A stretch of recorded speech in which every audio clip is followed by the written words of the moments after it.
I am what I am.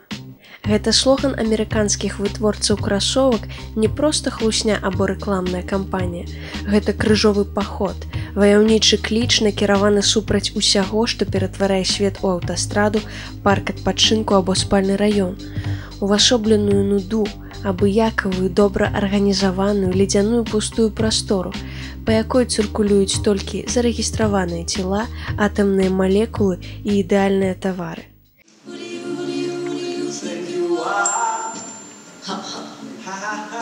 Bless your soul. Do you really think you're in control?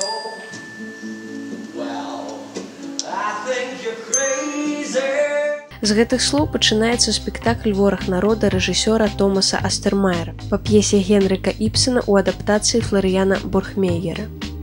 Галоўны герой п'есы доктар Стокман, маленькі чалавек, адзін з мільёна.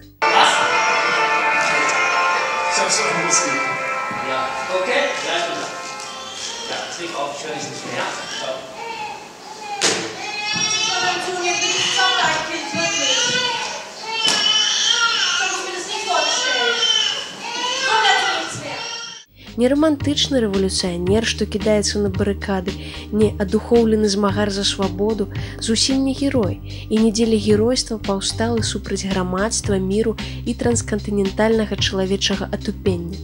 А дзеля чаго?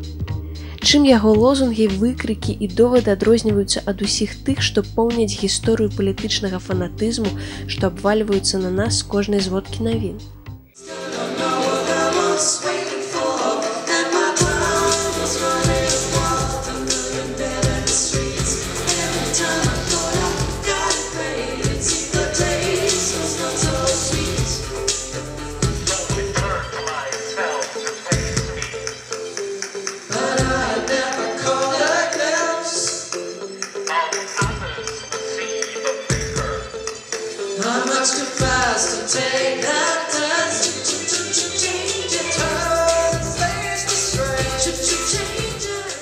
Ці ёсць сэнс у гэтым рухавіку грамадскага прагрэсу, што ператвараецца ў рухавік унутранага згарання чалавека, згарання жыўцом? У парыве несвядома прачынаецца пачуццё несправядлівасці, жаданне змагацца са знявагай, смагай быць пачутым. Зала падымае рукі, бярэ мікрафон і, магчыма, упершыню за многія гады, палохаючыся ад гучання ўласнага голасу, людзі з залы, гледачы па жыцці выказваюцца, бо хоць камусьці раптам стала цікава іх меркаванне. Аднак вынік непазбежны – прыніжэнне, закідванне брудам. Шалёнства ад бяссілля і надыходзячая абыякавасць. Ці можа маленькі чалавек знайсці ў сабе сілы змагацца далей? І ці варта супрацьстаяць гэтаму непасхіснаму закону спажывання, пажырання і пражывання?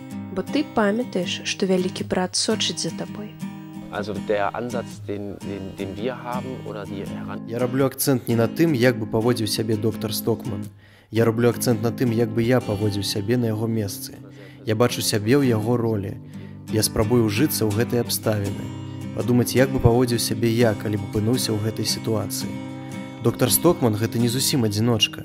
Ён хутчэй дзейнічае як частка грамадства, і толькі падчас развіцця п'есы ён пачынае дзейнічаць як адзіночка. Ці магчыма зрабіць змены самому? Гэта складанае пытанне. Тут трэба запытаць, а ці можа зрабіць змены групы людзей? Бо ўсё адно спачатку ўсё пачынаецца з нейкіх пэўных асоб. Інакш можна пагрузіцца ў хаос.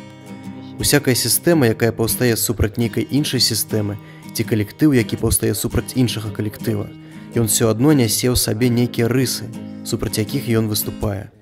З аднаго боку, для мяне ворагам з'яўляецца пэўная частка грамадства. У першую чаргу гэта кіруючыя колы. Яны мой вораг. Ці я іх вораг. Але з іншага боку, грамадства таксама можа быць ворагам чалавека. У тым сэнсе, што большасць людзей, ліберальная большасць, не гатовая змяняць сябе, не гатовая прымаць пэўныя пазітыўныя змены. Таму, у пэўным сэнсе, грамадства з'яўляецца ворагам змен і тых, хто жадае змен.